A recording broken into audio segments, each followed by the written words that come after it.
अस्सलाम वालेकुम दोस्तों। आज से करीब 400 साल पहले जहाँ पे आज नीदरलैंड्स मौजूद हैं, वहाँ पे एक डच ईस्ट इंडिया कंपनी हुआ करती थी। इस कंपनी का काम यूरोप से दूसरे ममालिक तक पोर्सलीन, स्टील, गोल्ड, सिल्वर को एक्सपोर्ट करना था। उस दौर में ज़्यादा से ज़्यादा जो एक्सपोर्ट होती थी वो बहरी जहाज़ों और कश्तियों के ज़रिए होती थी, क्योंकि ये काम बहुत ज़्यादा महंगा होता था। जहाज़ों का किराया, इसी तरह मज़दूरों के सैलरी देनी होती थी, तो ये काम बहुत ज़्यादा महंगा होता था। इस सभी काम के पैसे एक इंसान के पास नहीं होते थे।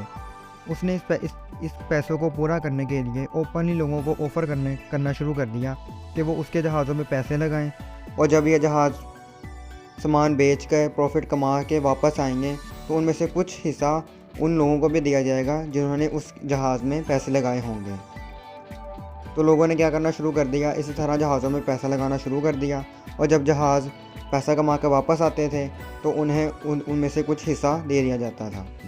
तो इस तरह कहीं ना कहीं स्टॉक मार्केट इस्टेब्लिश हो गई। दोस्तों, स्टॉक मार्केट वो जगह होती है जहाँ पे कंपनीज अपने आप को लिस्ट करवाती हैं। कंपनीज इस्टेब्लिश करने के लिए बहुत ज़्यादा पैसे की ज़रूरत होती है।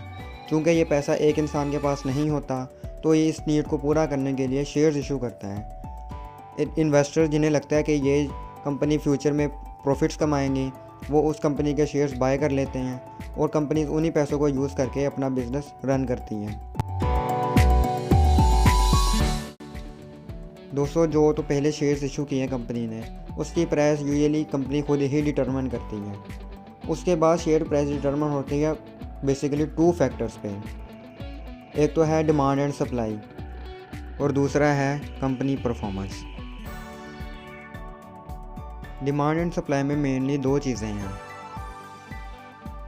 Public sentiment and economic policy. दोस्तों, अगर तो इन्वेस्टर्स को लगता है कि ये कंपनी फ्यूचर में प्रॉफिट्स नहीं कमाएगी बल्कि लॉस में जाएगी फ्यूचर में, तो वो उस कंपनी के शेयर्स को बाय नहीं करेंगे। इसी तरह जिन लोगों ने उसे बाय किया होगा वो उसे सेल करेंगे। इसी तरह इस वजह से उस शेयर्स की सप्लाई में इजाफा हो जाएगा, और जब सप्लाई ज़्यादा होगी तो उस शेयर की प्राइस कम हो जाएगी।